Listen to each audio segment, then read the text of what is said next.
शापित घाटी भाग 1 रहस्य की दस्तक।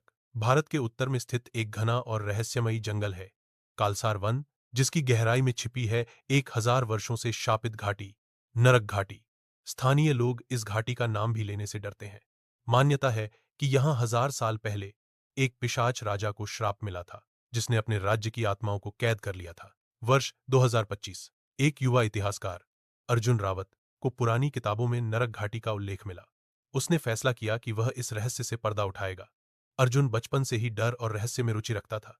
जब उसने यह सुना कि घाटी में 1000 वर्षों से कोई जीवित नहीं लौटा, तो उसमें और भी जिज्ञासा जाग उठी। मैं वहां जाकर सच्चाई सामने लाऊंगा, उसने अपने छोटे भाई आदित्य से कहा। आदित्य 20 वर्षीय विज्ञान का छात्र।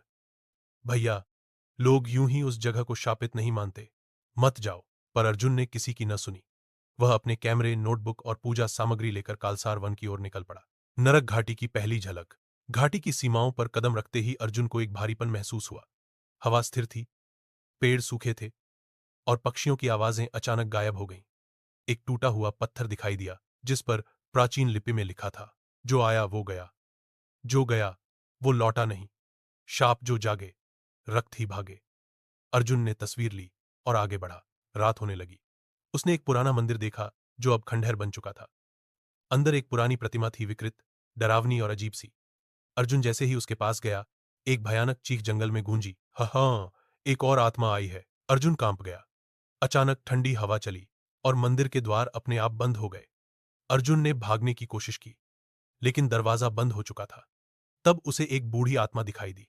सफेद झकबाल, आंखें लाल और शरीर अधजला। बूढ़ी आत्मा, तू भी उसी श्राप का हिस्सा बनेगा।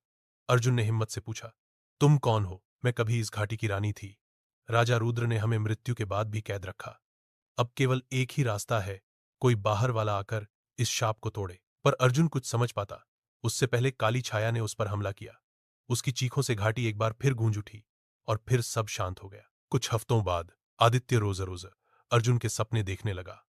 हर बार अर्जुन कहता, घाटी में आ, रुक मत, सब वहीं है, मुझे छुड़ा। आदित्य अब बेचैन हो चुका था। उसने अर्जुन की डायरी, नक्शा और मोबाइल निकाला। आखिरी तस्वीर वही मंदिर थी। अब वह खुद जाने का फैसला करता है। अगर भैया को कुछ हुआ है तो मैं उसे लेकर लौटूंगा, चाहे जो हो। क्या आदित्य अपने भाई को बचा पाएगा? क्या वह नरक घाटी के श्राप को तोड़ पाएगा, या खुद उसका शिकार बन जाएगा?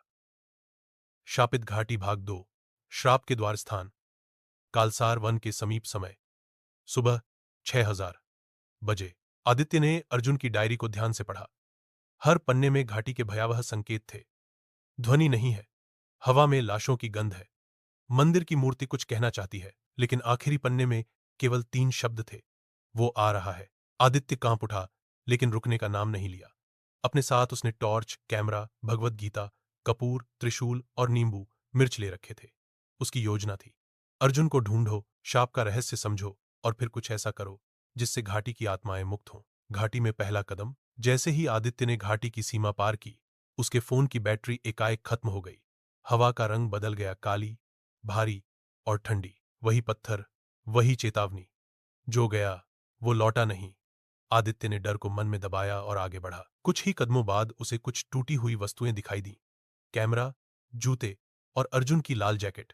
वह चीखा, भैया, मगर केवल उसकी आवाज गूंजी और फिर सन्नाटा। मंदिर का रहस्य मंदिर वैसा ही था जैसे अर्जुन ने तस्वीर में भेजा था, लेकिन अब उसकी दीवारों पर खून के निशान थे और दरवाजे पर कुछ उकेरा गया था। श्राप को तोड़ने वाला ही मृत्यु को गले लगाएगा। अंदर जाते ही आदित्य को वही विकृत मूर्ति दिखाई दी। जैसे ही उसने पूजा सामग्री सामने रखी, हवा में कुछ बदलने लगा। अचानक उसके पीछे से एक आवाज आई, आदित्य। वह मुड्डा अर्जुन, पर अर्जुन की आंखें काली थीं, शरीर पर घाव और चेहरा अजीब ढंग से स्थिर। भैया। अर्जुन गहरे स्वर में, मैं अब अर्जुन नहीं हूं। मैं वो हूं जो इस घाटी का रक्षक बन गया, मुझे चुना गया है। अब तू भी आएगा मेरे साथ, हमेशा के लिए। आदित्य को समझ आ गया कि अर्जुन अब जीवित नहीं, बल्कि घाटी के शाप का हिस्सा बन चुका है। घाटी का सच्चा रहस्य। वह भागा, लेकिन मंदिर के द्वार अपने आप बंद हो गए। तभी एक प्रकाश चमका और बूढ़ी आत्मा फिर सामने आई, वही जो अर्जुन को दिखाई दी थी। आत्मा, इस शाप को केवल राजा रुद्र की समाधि तोड़कर खत्म किया जा सकता है। वो समाधि घाटी के अंतिम छोर पर है, जहां अब तक कोई पहुंचा ही नहीं। आदित्य, पर मैं अकेला कैसे करूंगा ये सब? आत्मा, तेरे पास विश्वास है, और वो मंत्र जो तूने गीता में पढ़ा है, बस ध्यान रखना। जब तू समाधि खोलेगा, रुद्र जागेगा। अंतिम दृश्य।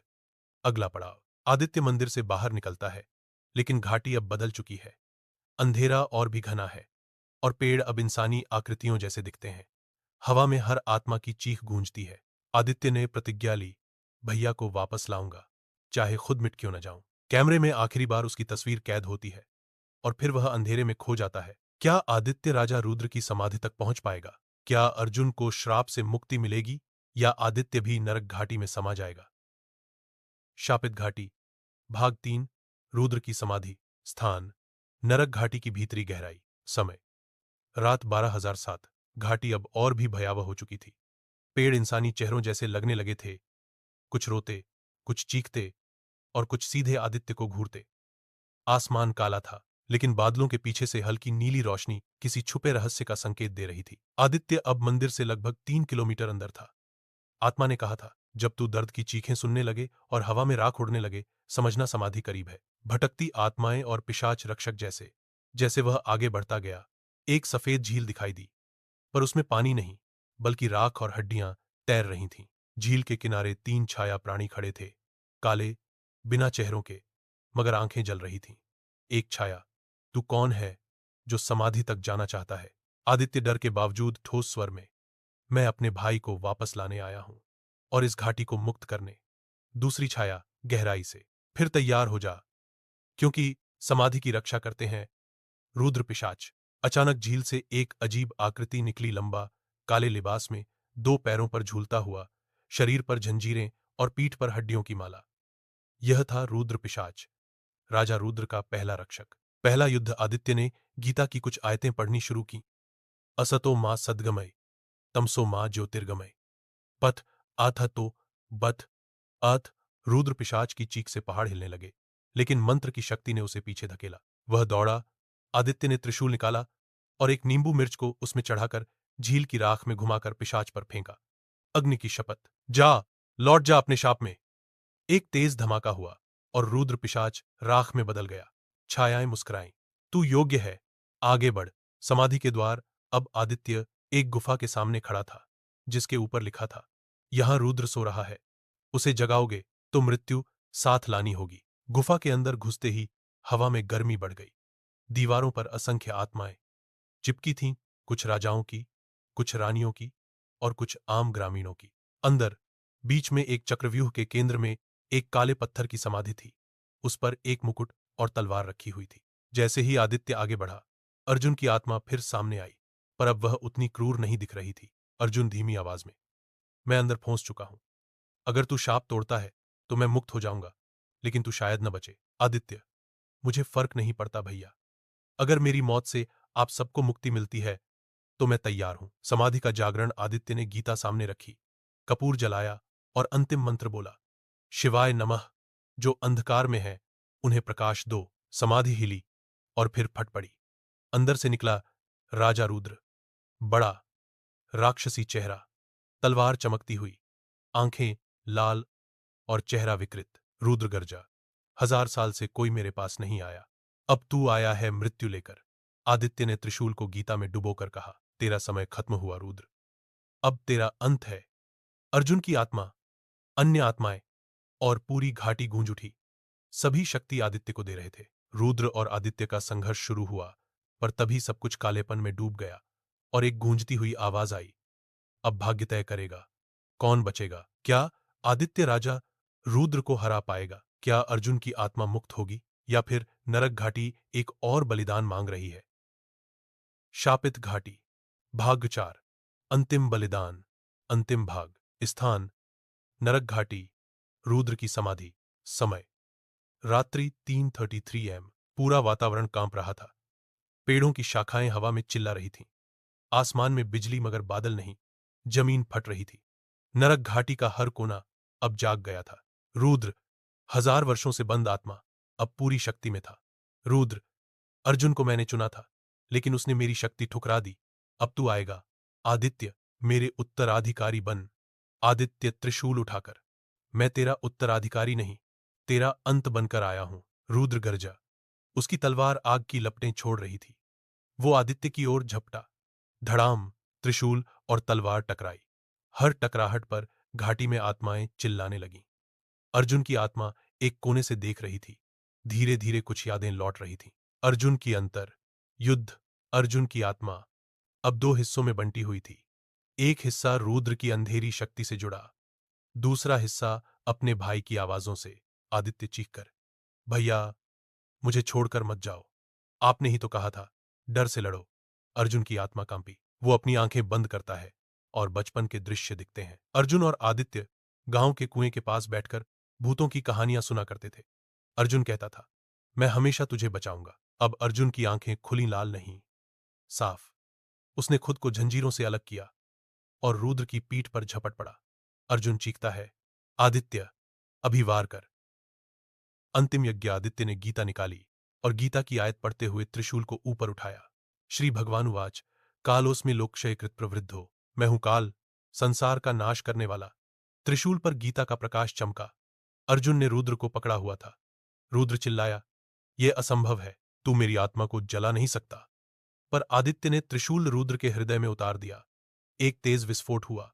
पूरी घाटी कांपी। आत्माओं की चीखें रुक गईं। रुद्र की आंखों से आग निकलने लगी और वो राख में बदलने लगा। रुद्र की अंतिम फुसफुसाहट, मुक्ति।